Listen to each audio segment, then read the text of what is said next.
Okay, so thank you all for joining us this morning. I want to start off first by thanking the Harry Bridges Center for Labor Studies and the University of Washington Bothell Labor Studies Colloquium for making this visit possible today. Um, and also to welcome our colleagues from UW-Tacoma, as well as those from Bothell and beyond. Today is the first event in a year-long colloquium series, Labor in a Time of Crisis, that the UW-Bothell Labor Studies Colloquium is arranging. And I hope that you can join us for the other lectures this quarter. Also, as part of this History of Mass Incarceration class, we'll be hearing from Nicole Porter of the Sentencing Project on November 3rd about felony disenfranchisement and the fight for voting rights. And on November 24th, we'll hear from a member of the Asian Pacific Islander Cultural Awareness Group about correctional industries and the Washington State prison system. So if you are not already in my class and you're interested in more information about these events, feel free to email me. And I think Simon or Dr. Chen can put in a link to the other events this quarter in the chat as well. Okay, without further ado, I'm very delighted to welcome Dr. Carl Suddler to the University of Washington, at least virtually. Dr. Suddler is an assistant professor of history at Emory University, specializing in the areas of 20th century US history, African-American urban history, histories of crime, punishment, and the carceral state, histories of childhood and youth, and sports history. And I think particularly he would want me to say the Los Angeles Lakers. Dr. Suddler is the author of Presumed Criminal, Black Youth, and the Justice System in Postwar New York City, which is a stirring exploration of the ways that police and legal and service agencies increasingly criminalized Black youth in the years before the official launch of the war on crime, which is what we'll be talking about here today. His book shows how the presumption of criminality dictates police control of Black communities, both the local and national level, and the resistance that it inspires still to this day. Dr. Suddler and I decided to sort of structure this talk more as an interview and as a conversation. So I'm going to ask him a few questions that I prepared in advance. I know my students have sent me a lot of questions as well, which I've tried to draw from. But I encourage people to throw questions in the chat as we go, and we'll sort of pull from them as we have time to do before Dr. Suddler has to go teach his own class. So, thank you so much for being here, Professor Suddler. And to start with, I want to ask you to locate the origins of this presumption of criminality. So many popular accounts of mass incarceration start in the 1980s. Some historians, push that back to the launch of the war on crime in 1965. Yet your book is part of a series of recent books that push that back even further, right? And thinking about policing going back to the 1930s and early in the 20th century. So can you sort of outline the kinds of practices that define this racist criminalization and the presumption of criminality, and kind of set the scene about why the early decades of the 20th century gave rise to this? Yeah, no. So first, thank you, Dan, for organizing this, for having me, for all the students, for welcoming me into your space to have these conversations, and for engaging with the book as well. Um, so I was invested in pushing the narrative back slightly, right? In a weird way, I'm still not trying to make the claim that it's an origin story, right? That origins around conversations of criminality really take off in the 1930s. As other scholars have shown, we can constantly trace that back, right? That is kind of attachment of blackness to criminality, thinking into late 19th century, into periods of slavery, et cetera. But for me, what the 1930s offered as a really great starting point, especially when we think about ideas around criminality as they are attached to Black youth, was sort of this end of the progressive era, which saw the kind of rise and the invention and introduction of a juvenile system in general, right? That is, a system that rise in the late 19th century that was designed to separate young people from the adult criminal justice system. And really what starts to become sort of much of these tough on crime policies, right? And we see this tension in the 1930s really start to kind of blow up. And you see, unfortunately, the side that is, tough on crime kind of went out.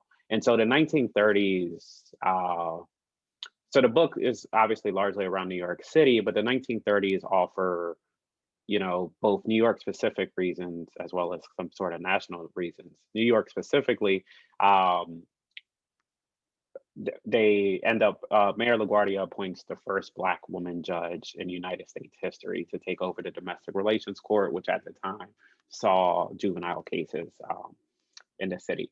Um, which was, seen as a very kind of, if we're thinking about the launching of the civil rights movement, this was kind of a pivotal moment in terms of understanding the establishment of Jane Bolin as that figure. Um, but on a more national level, we also see the federal government get involved in juvenile delinquency policy for the first time ever with the Federal Juvenile Delinquency Act in 1938.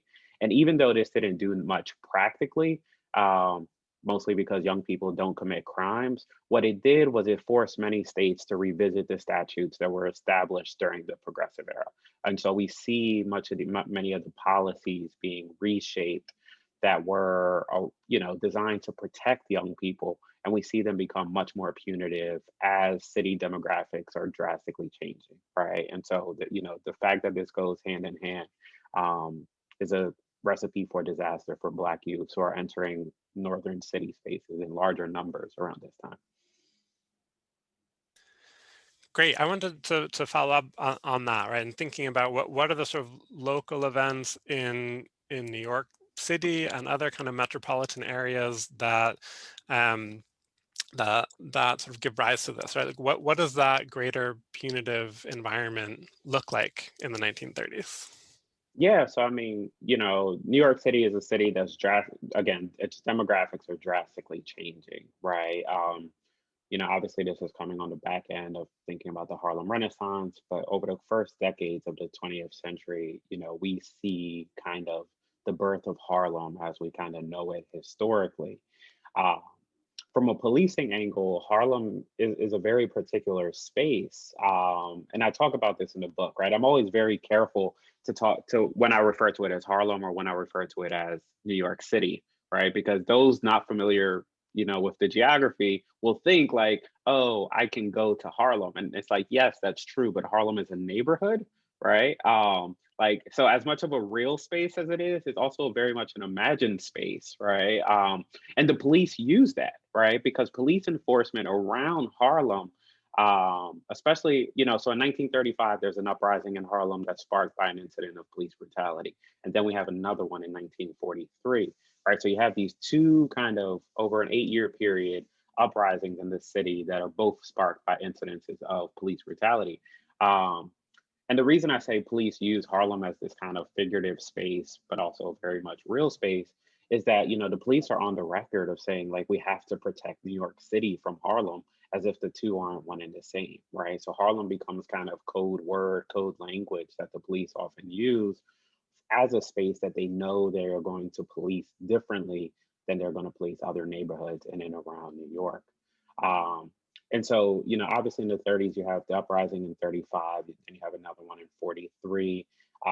World War II drastically changes the, dynamic of Harlem as a space, right? Because typically when we think of the home front during the war and we think of the types of jobs that people were getting, and we think of the boost in the economy, if you will, those types of jobs weren't readily available for people living in and around New York, at least not in the city, right? Like some Black New Yorkers ventured out into Long Island, and there were some kind of like, war factories out there that were producing, um,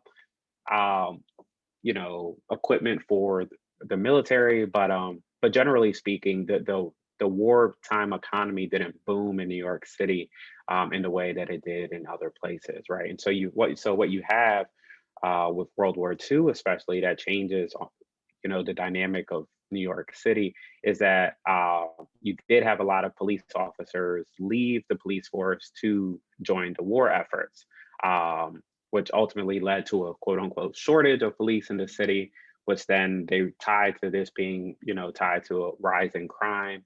Um, and then they used that, police shortage as an excuse to expand their police force, right? So then, getting onto the police force during World War II and shortly thereafter was readily available for just about anybody, right? I mean, the type, you didn't have to do anything to become a police officer in this period in New York, which was, kind of frightening. And Mayor LaGuardia was, at the front of this, telling newly sworn in police officers, like, hey, you have a badge, you have a gun, use it at your discretion. And it's just like, what? But yeah, no, so yeah, there were several things that happened in that kind of early, like late 1930, early 1940 period that really reshaped how the police were moving in and around New York, between the uprisings, between the lack of kind of employment opportunities that were being, promised because of the wartime industry, and then thinking about the position of soldiers that were going in and out of the police force. Um, that really kind of changed that dynamic. Great. And just to add to that, right, I would love to hear you say a little bit more about why the urban North and the kind of policing practices that are developed in that context that you just laid out are so important if we want to understand the history of racist criminalization that sort of ultimately gives us mass incarceration. Yeah, so I mean, when so conversations around policing, especially in this World War II period, were for lack of a better word, were perverse, right? And the reason I say that is much of what we see with the growth of NYPD in this post-war period um, was tied to conversations around rising crime problems, right? And so the NYPD makes a very active decision, in particular around young people and juveniles, to adapt what they called, what really was predictive policing, right? What we think of today as predictive policing, right? And so, and for the NYPD in particular, they made the decision to start documenting cases of what they labeled as potential delinquents, and then they started keeping these files of potential delinquents. That was, you could you lived in a space that was likely to increase your chances of committing a crime, right? That not that you actually committed a crime in the first place. And so what we know is that, this firm begins in the late 1930s, really, I want to say around 1939. Um, and over the course of kind of the next 2 decades, potential delinquents make up almost 90% of the caseload that's going in and through the New York Police Department. Almost all of the potential delinquents are African American or Black or Brown youths in the cities in some way, shape, or form, right? So now what you see is kind of this rising crime problem, um, that actually isn't being labeled to crimes happening at all, but actually thinking about proximity to crime, right? Because much of what we get out of the progressive era is reasons why people might commit crimes, or at least sort of the logics as to what is tied to social conditions. And so when we think about those social conditions, the lack of employment opportunities, lack of educational opportunities, lack of recreational spaces, inadequate healthcare, um, and when we think of who occupied those spaces in New York City, this is largely Black folks. And so the predictive policing measures were discriminatory from jump, because if they're looking at the social conditions that Black people are forced to live in New York City, then those two become the same people that need to be policed in different ways, right? And so there's this construct of who the criminal is in New York City, um, over this period, right as these kind of quote unquote crime rates are rising. That's great. Thank you. And I want to ask what about the role that media played in that sort of presumption of criminality. The students in my class read your chapter on the Harlem Six, where sort of media feature kind of prominently. But to Yeah. what extent do you see sort of media playing a role, and what kind of role throughout this sort of implementation of predictive policing and stop and frisk and no knock warrants and all the other kinds of policing practices you're talking about? Yeah, so the media play a role like up through kind of the case of Harlem Six, right? And I'll get to that point in a second, but really thinking about sort of what happens in this earlier period. The media were leading the charge on what was anticipated as a crime wave after World War II. Um, right? That, they were fully expecting between the lack of employment opportunities available to resident New Yorkers, as well as, um, again, all of the kind of combinations of thinking about potential delinquents, right? They weren't sure who was going to be the quote unquote criminal. That was, would it be the returning soldiers who couldn't find work right away? Or was it going to be the young people who may have filled in for jobs who are now going to be the first fired from jobs, et cetera? Um, and the media played a huge role in kind of hype, I don't want to say hyping up, but exaggerating, if you will, the kinds of crimes that were being committed in certain spaces, right? So we see kind of the conversation around property crimes versus violent crimes, take off in different ways. And the violent crimes were being largely, labeled as such, right? They were being labeled as violent crimes, but they were also being labeled as quote unquote Negro crimes, right? In and out the city. And this was vital, because much of the black, thinking about the New York Amsterdam News and thinking about the black newspaper in the city, like they were pushing back at, the New York Times, the New York Herald Tribune, that, you can't be using racial markers to designate who was committing a random act of violence, right? For whatever reason. Because every time that a black person committed a crime, the New York Times would attach their race to the crime. So the main editor at the time was Turner Catledge, and Turner Catledge catches major heat for doing this. But he even, he's just like, we attach it when it's a black person committing a crime, because if it's a white person, their name is enough of a, marker, right? And so, and even in that, right, like what that means, for various kind of identities of whiteness, right? Is that sure, O'Neill, could pass as a name, right? But all of a sudden, if somebody's last name is Johnson and it gets blurry, right, then we want to make sure that, well, this wasn't a white person who committed the crime, this was a black person, right? And that was sort of the New York Times kind of logic and how it was documenting its crime. And the problem with that is that, again, it just didn't ever allow the space for crimes to be committed as sort of any random act of violence for whatever reason, right? That these were always going to be kind of behaviors that were attributed to these people. And we see that, in full force by the time we get to the case of the Harlem Six, right? Because, with any kind of case of multiple accusation, so just some quick context for those who didn't read the book, or who didn't read this chapter who are in the room, the Harlem Six were six young African American boys who were charged with the murder of a white woman shopkeeper in Harlem, in 1964. And the unfortunate part of the story is that, yes, a white woman shopkeeper was murdered, right? That she was stabbed in the store, she died. Um, you know, it's really about kind of, where we see kind of this heightened moment of criminalization and this kind of like intense conversation around, racial criminalization in particular, is how the boys kind of faced the trial and the kind of trial that they ended up facing.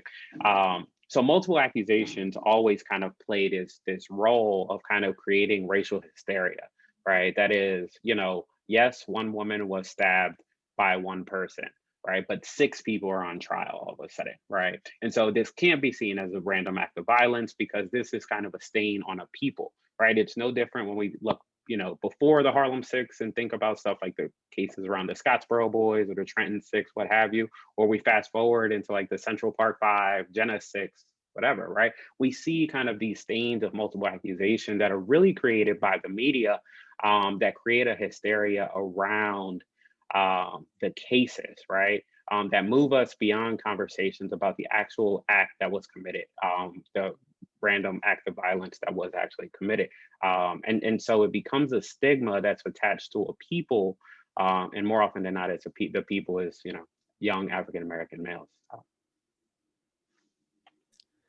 How so you are looking at all these dynamics around policing and change in policing practices, as well as the ways that that gets embedded in a larger judicial system and the kind of media ecosystem over about a 3-decade period in New York City, that that ends with, on the national context, with a declaration of a war on crime. So how do you see, sort of those local events either anticipating or shaping or relating to what comes next with this national war on crime? Yeah, so for those of you in the world who have put, or in the room who have put books out into the world, um, we all know conversations with reader number two, right, of the manuscript. And I very much remember like a comment from reader number two that was like, if you move this narrative into 1965, there's this war on crime, right? And I was just like, oh, I know, right? But if I move that narrative into 1965, it's then going to keep moving forward and forward. And much of what I was trying to do was trying to really create a space in between what Khalil Muhammad does with condemnation of blackness, and then what Elizabeth Hinton picks up on, right, with the war on crime. And much of what I was trying, what allowed me to do that in the space of New York specifically, um, was in 1964. We see the passage of stop and frisk and no knock warrants, right? Which, if we think about the kind of policing that is going to take place moving forward through the war on crime, we think of kind of these excessive police practices like stop and frisk and like no knock warrants, right? And so the New York narrative specifically allowed me to do that because you just see the type of support for these kinds of police practices, right? And I talk about it in the book, but like no knock warrants were passed almost unanimously. From politicians in and around the state. Um, the police totally wanted it. They wanted stop and frisk, right? The police were calling for these kinds of reforms because they felt like they needed them to do their jobs, better. And the politicians were like, sure. But stop and frisk was a policy that was passed on near, or was an act that was passed on near party line divides, right? That there was, um, almost all conservative support for it and almost all liberals were against it, right? I think the votes were like one in each camp went in the opposite direction. Um, but what we know is that if we fast forward through the war on crime, um, when we fast forward through the war on crime, we see that these are the kinds of laws that really, blow up, right? The prison system, right? And just for some quick context, right? Stop and frisk allowed the police um, to do just that, right? To need no real just cause to stop and frisk somebody who they may perceive to have, any kind of reason to warrant the police attention. No knock allowed the police to enter buildings, that is, private homes, etc., without warning to the occupants of that space, right? And so, when we think about stuff like stop and frisk, we see it peak through broken windows policing. And when we think about New York City um, in the later parts of the 20th century, um, and what we see is that the ACLU ends up winning this massive case that determines stop and frisk to be unconstitutional, even though it's a police practice that still continues to exist in many city streets. And then no knock. I mean, for anybody keeping up with the Breonna Taylor case, right? We see this type of policing continue to, it's a, how can I put this? It is a it is a poor police practice that often warrants, expensive responses, right? Breonna Taylor's death warranted a $12 million wrongful death suit, right? And that just shows us just how expensive poor policing actually is. Um, but again, what allowed me to kind of do this in New York was both of these bills were actually on the table at the same time, at the same meeting in 1964, right? Before the war on crime. And so what we see is that these, proponents of tough on crime policing that were really kind of carving out the space from the end of the 1930s forward really have their moment that allowed this kind of war on crime to really take off and have a sort of established base to do so from. Great, thank you. I still have a couple more questions, but I also wanted to remind people if there are questions that you want to ask to throw them in the chat.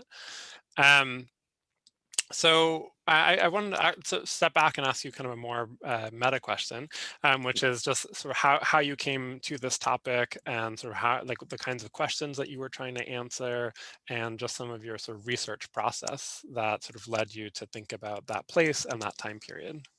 Yeah. So I always like when I get this question for a variety of reasons. And anybody who, is able to get the book or read the book, I kind of make a very subtle nod toward it in the epilogue. So the title of the epilogue is Without a Wrinkle in Today, an Ode to Young Forever. And to the lay reader, it's obvious because where the title come from, it becomes a little obvious because I open with Jay-Z dedicating his song Young Forever to Trayvon Martin's memory at a concert at Yankee Stadium.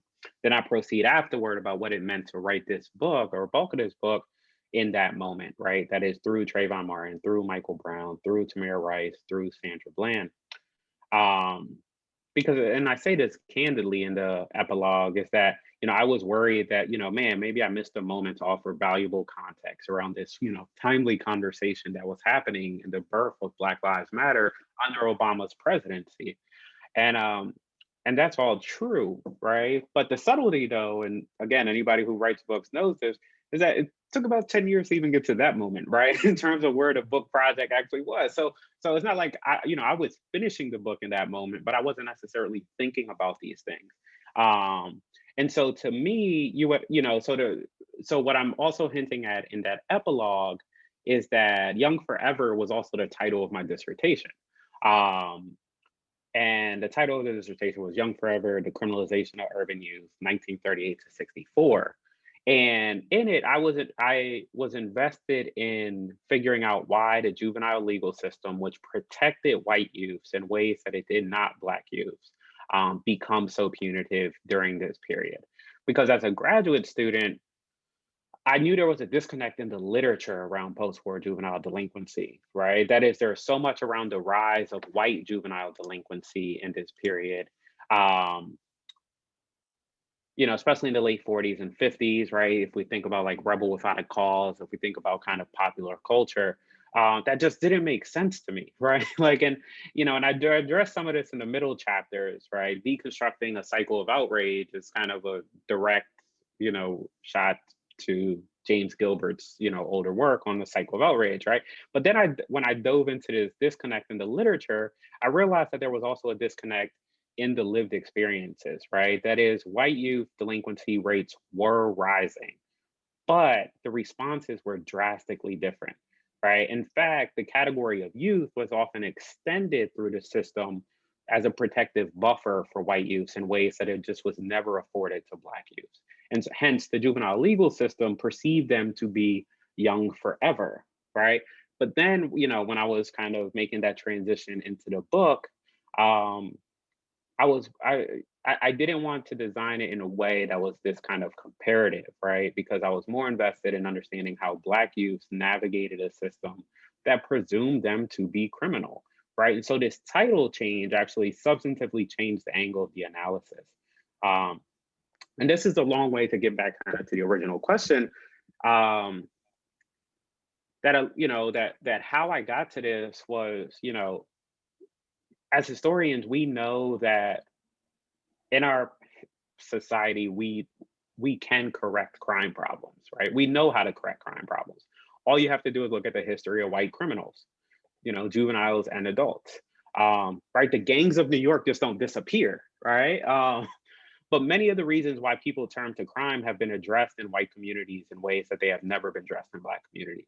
And many of these acts that have been labeled crimes in white communities have been policed differently in Black communities. And we know this, right? But this, again, kind of stems from a broader, more fundamental flaw in society that is, we don't know how to talk about crime, or we don't crime is kind of this category that's just immeasurable, and we just know that it's one that's constantly being attached to Black communities, right? It's the age old adage of I think Naomi Murakami captures poetically in her book, right? The United States doesn't face a crime problem that was racialized; it faced a race problem that was criminalized. And when we follow kind of that line of thinking. I hope it comes out, throughout the book. Can I ask, and it seems like someone just extended that Okay. question in the chat as well, but can you just give like one more sentence on what you mean about youth being extended, or like the sort of benefits of youth being extended to white people and denied to Black people? Yeah, so I mean, as a category in and of itself, right? We just see the boundaries of it, applied differently, right? That is, there are countless Black youths who are tried as adults at 15 years old. Um, there are countless white youths who are tried as juveniles at 19 and 20, right? Um, and we just, so even thinking of it, in a sheer kind of understanding age as this category that allows people to be young, and others to not be, um, has been applied differently. And even, another space that this kind of comes up is anybody who does research on crime, who might go look at uniform crime reports as sort of a document of primary research. The categorization of youth changes over time. That is, there was a moment where it was this sort of like an under 21 category. Um, and that changes, right, to under 18, right? And then they start documenting individual spaces at 18, 19, 20. And so like even over time, how we categorize uh, youth through the legal system is much more fluid than what we think it might have been, right? And there are all kinds of influences, social sciences, media, et cetera, that play into it. But what we do know is that the category is often extended in ways that it's often kind of like denied in others, right? There are so many cases of Black youths who are in the legal system as juveniles by age who are tried as adults, right? In ways that we just don't see that happen with white youths.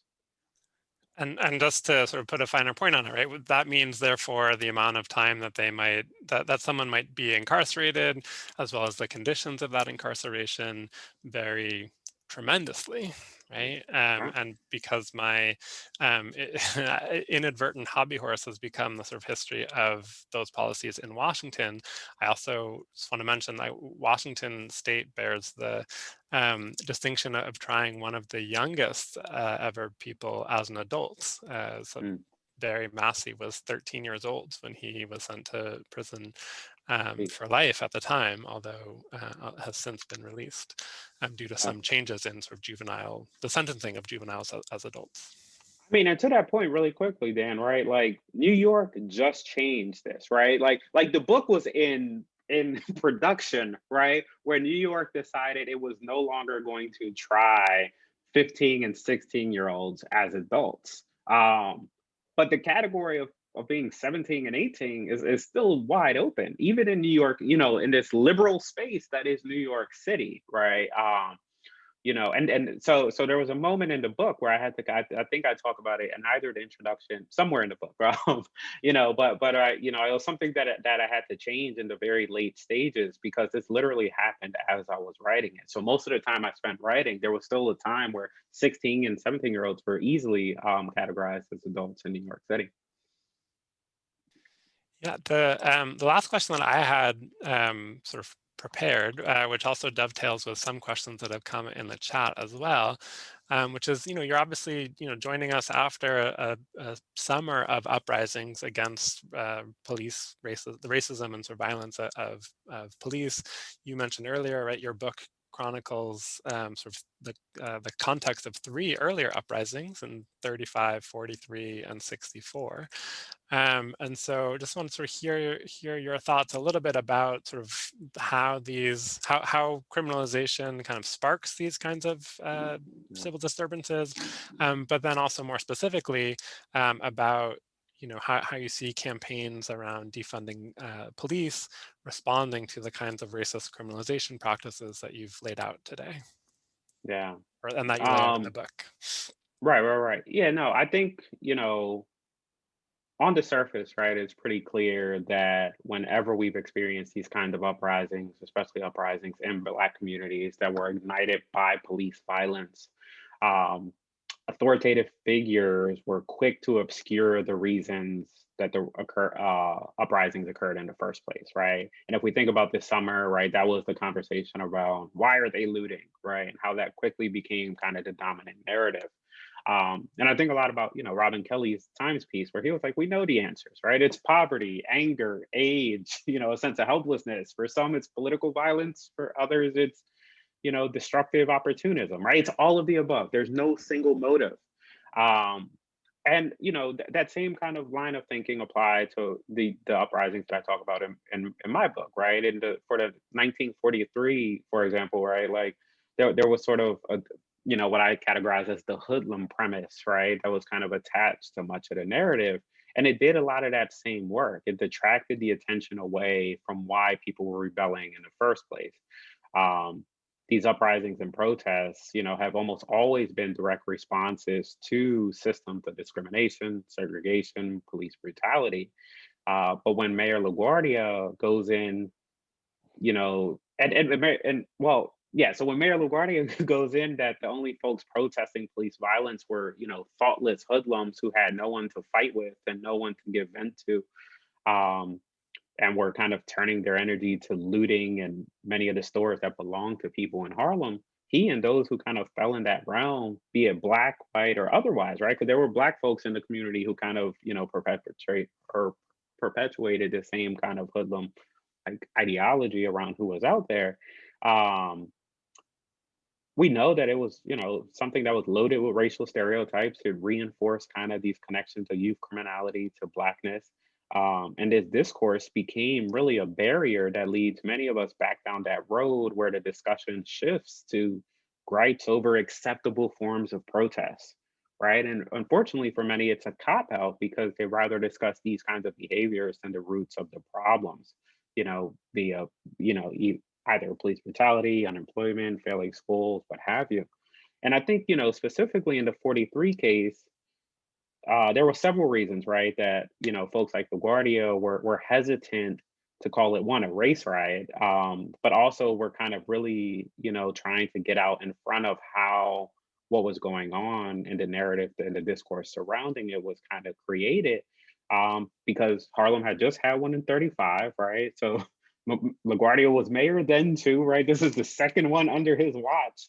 And he had just really started trying to, reconcile relations with Black folks in the city. Um, there was also in 1943 Detroit and Beaumont, Texas, right? There was reasons, that he knew what, New York couldn't be the next Detroit. Um, and when we think about World War II again, right? Like the Double V campaign had legs.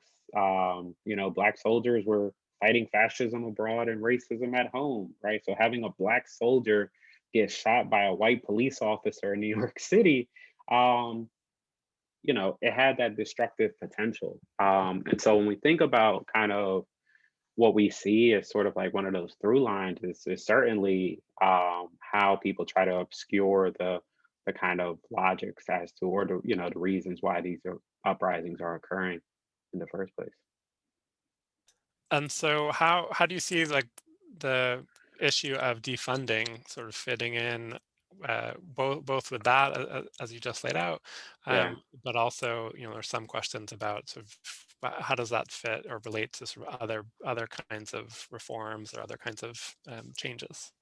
Yeah, so I think what we saw this summer, especially around conversations about defunding, is that it reiterated just how local these solutions could be or potentially could be. Um, but really how local they had to be as well, right? That is, the defunding conversation in response to it in Minneapolis looked drastically different than what it looked like in New York City. Looked drastically different than what it looked like in Los Angeles, right? When we think about some of these major cities, right? LA is responding like, oh yeah, we're no longer going to put grenade launchers into high schools, right? It's just like, why were there grenade launchers in the high school?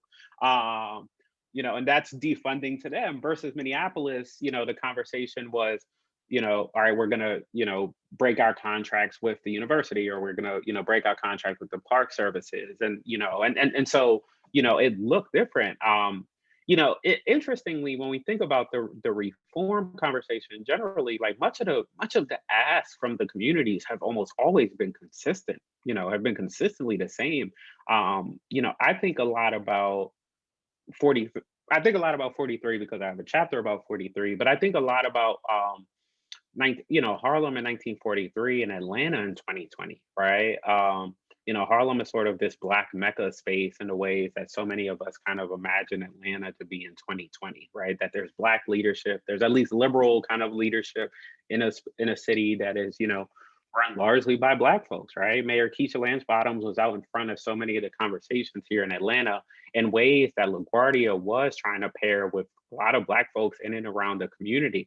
But and some of the community asks weren't different, right? Like, I mean, one of the huge asks, in response to the 40 and 43 was thinking about kind of the food desert that was Harlem, right? That if black folks were going to be quote unquote trapped in Harlem, they needed access to better food, right? And that was one of the asks that was coming straight from the community in these kind of um, decisions, right? About like, well, if we are going to reallocate funds away from the police, where do we need to invest, right?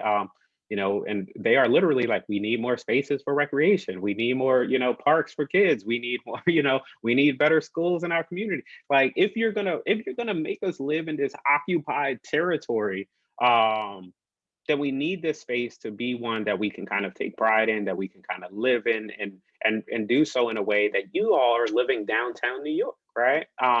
And so it was interesting for me, you know, to think about what some of the defunding conversations led to here in Atlanta in that sense, because much of kind of when we think about defunding the police and reallocating these resources, the next conversation becomes where and with what kind of restraints.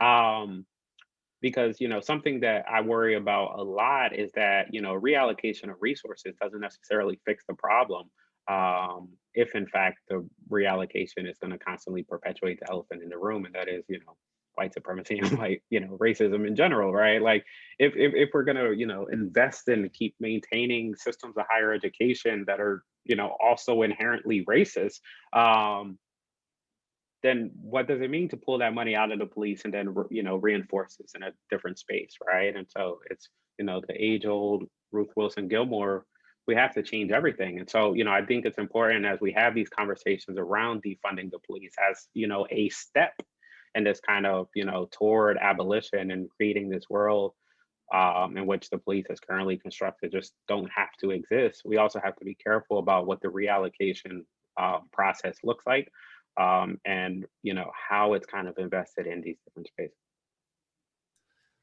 There are a couple questions about media, since that came up already, certainly, Mhm. and is in your chapter.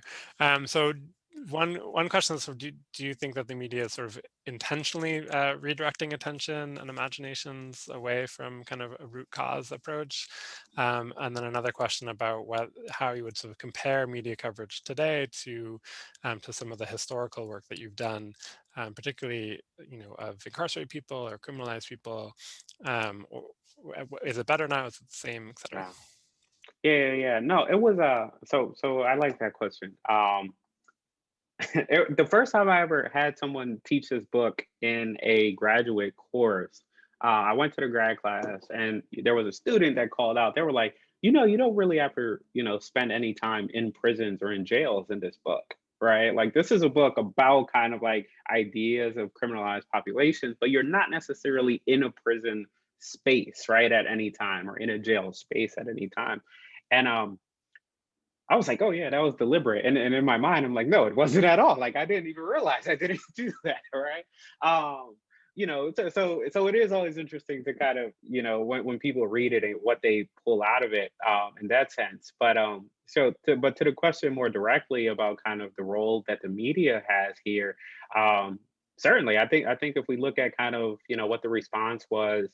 Um, in Washington, right? Or not Washington, in Wisconsin, with 19-year-old gun-toting, white kid, and kind of the narrative created around, what his role there was as sort of a protector of property, um, versus what you pick, right?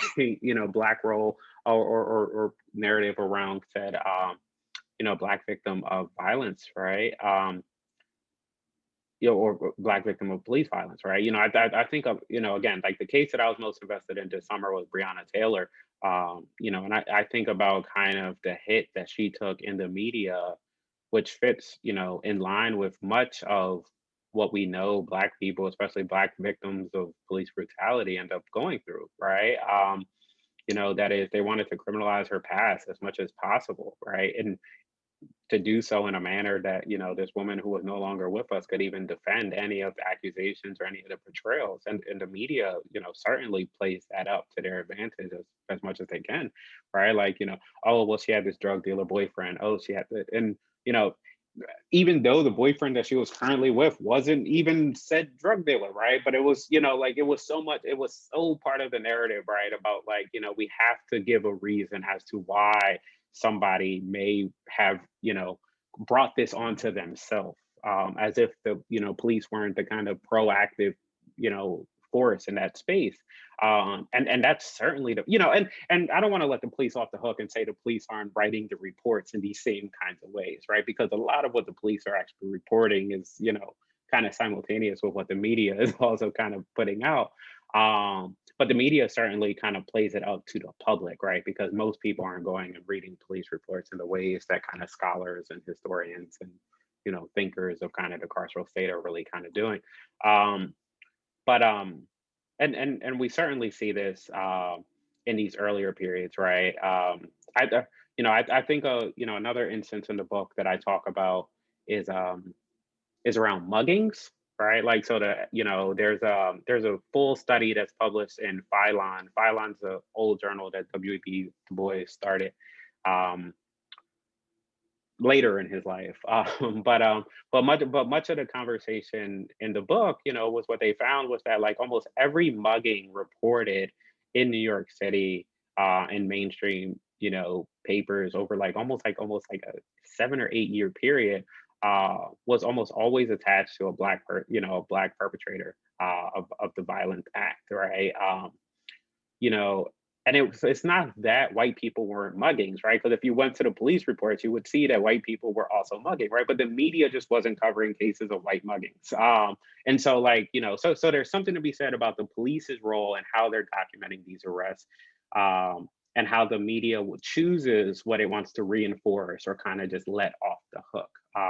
And I think when we think about the roles of Black folks today, you see it twofold, right? You see kind of the police, documenting these incidences in ways that try to criminalize the Black body and the Black person, in a manner that they just don't do with white folks, and the media ultimately doubles down, on much of those descriptions. So I know you have about 10 minutes before you have to go and teach your own class. And there are three questions that are in the chat now that I will just sort of call to your attention, and you can answer what you have time to answer. So one question is about the connection between sort of defunding police and dismantling the prison system, and what kind of steps would we have to go through on that score. There's a question about providing more funding and regulations and training for police. Would that help, or would that sort of continue the racist practices that you've been talking about?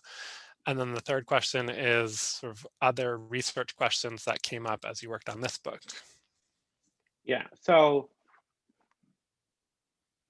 to the first question, about defunding as sort of a, or do I think that dismantling is kind of ever an option? I hope so. Is the short, more direct answer. Um, I just, as a historian, who constantly is looking at these moments that have happened in different times and see community calls, be repeated over and over again.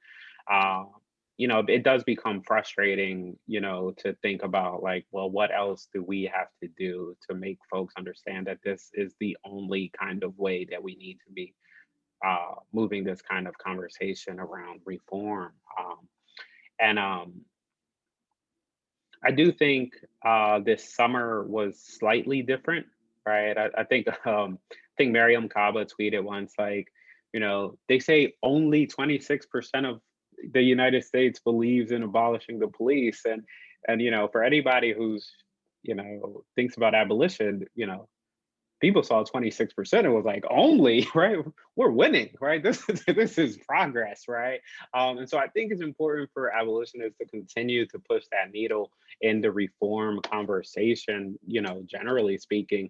Um, because again, like, and I can't reiterate this point enough. Oh man, did I freeze?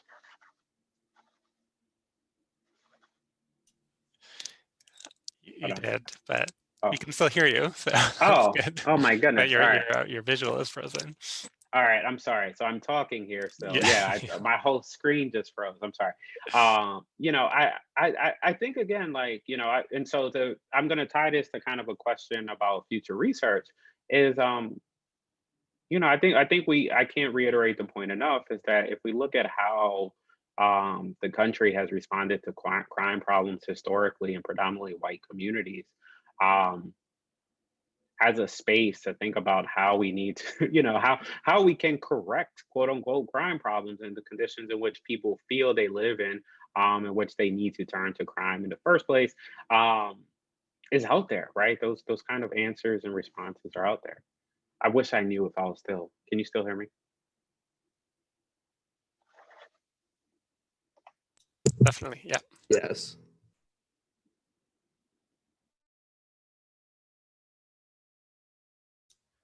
Can you still hear us? This would be a very sad way to end, but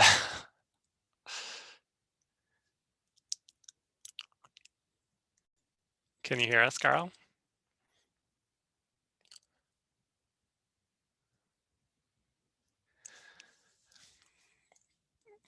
Well, okay, give it maybe another minute to see if his tech is able to fix itself.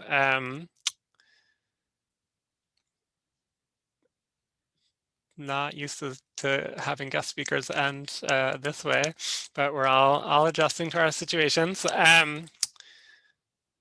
Oh, I think he's gone. Give it a second, see if he comes back. If people, I know we won't have time to sort of get to them, but if people want to throw anything in the chat while we give Carl a minute, feel free to do so.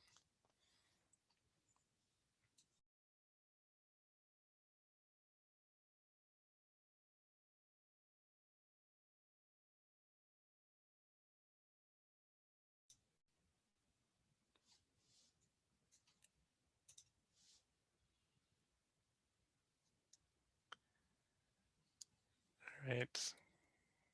Carl, are you back? I'm back. I don't know what Hooray! just happened. And I'm sorry that it happened that way. Um, but to kind of, I was trying to hold on to my thought like while the whole computer was like rebooting. I hate Zoom so much. Uh, but so to tie it to kind of conversations that, if you want to continue pushing the needle and pushing the kind of movement forward and thinking that, um, through areas of future research, I do think, it's important for us to kind of have these firmer understandings of how we responded to white crime in the past, right? Again, like I was thinking about Douglas Flo's new book, Uncontrollable Blackness, which kind of really gets at a period that's even earlier than mine. And and much of what I find interesting when we think about crime conversations in New York was that there was a period in which, white crime was rampant, right? So much so that they thought like, if in fact we police white crime the way that we need to police white crime, there's going to be an entire generation of men in particular between the ages of 15 and 35 who are going to spend the bulk of their life in prison, right? And so they actively decide not to do it. like, but the flip side is when we have that same kind of conversation and it's framed the same way about Black communities, if we think of it, via say 1994 crime bill, right? If we actively police Black men in particular between 18 and 35 the way that we need to, there's going to be an entire generation that's locked up for most of their life. And they were just like, so be it, right? And so, the elephant in the room that's always going to kind of persist is kind of this idea of, the role of white racism and racism in general that kind of perpetuates much of these systems. And so I think, if we do want to kind of move that needle a bit, we need to kind of take very seriously the role that racism and racist thought has kind of constantly played in our ability, like, because we know how to do it, right? We just, have refused time and time again, right? Be it 1935, 1943, 1964, 1968, right? We just refused to take into consideration um, much of what needs to happen, right, to see this through. And there was one more question that, Yeah, so there's a lot of praise coming in, but I wonder if you could just spend a minute sort of talking about any research questions that came up for you in the course of doing the book, kind of beyond the book, yeah, and maybe what you're working on now. That would be great. yeah. So beyond the book, I think all of us are our own worst critics and find the holes, right, that exist. But we don't see them as holes in our own research. We see them as future opportunities for your research, right? And I do think, after having conversations with folks that write about juvenile justice in particular, is that we need to, ask these bigger questions.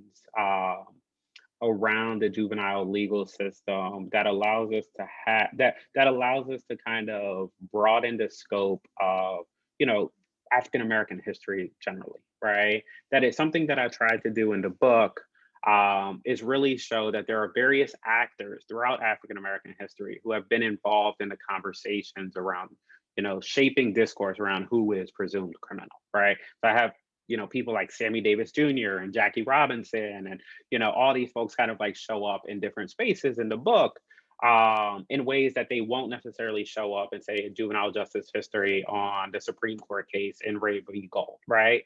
But the flip side is, in so doing, I also kind of, you know, not necessarily on purpose, but something that is short in the book is, well, if we were to do that kind of history around Black girl criminality, what then would this look like? Because I think a lot about Tara Ajipon's book, The Criminalization of Black Youth, which, definitely centralizes Black girls in a much better way than I do. Um, but she does so in a way that is very, much like reformer central kind of analysis, in a way that I try to kind of excavate the voices and experiences of young people in a different way, and it produces a different narrative. And so I very much look forward to the day that that the future scholar potentially in this room writes the book, on Black girls in the same way, that I wrote one that's largely about Black boys.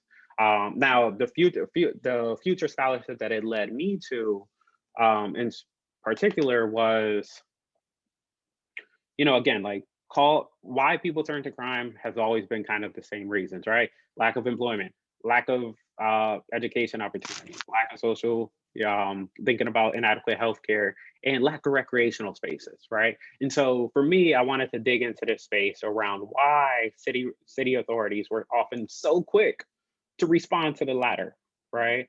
That is, yes, we will give you parks, right? Yes, we will give you sports, right? We're not going to fix these other issues, but we are going to, we are kind of okay giving you kind of these spaces of organized sport. Um, and so I am currently working on a book project titled No Way Out, Sports Reform and the Limits of Social Mobility, right? That really does look at how sports has kind of occupied this space, um, in which it was designed to reform behaviors of these same kind of people, right? That behavioral reform is ultimately central to sports.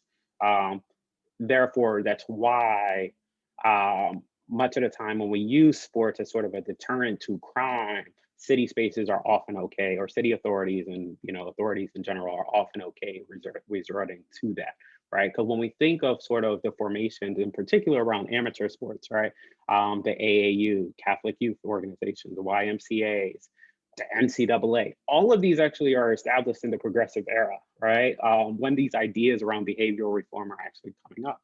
Um, And so for me, what I'm doing now, what I'm working on now is sort of this space or sort of this larger book project that looks at how sports has been kind of central to, really reinforcing behavioral reforms in ways that we just haven't been able to kind of pay as much um, attention to.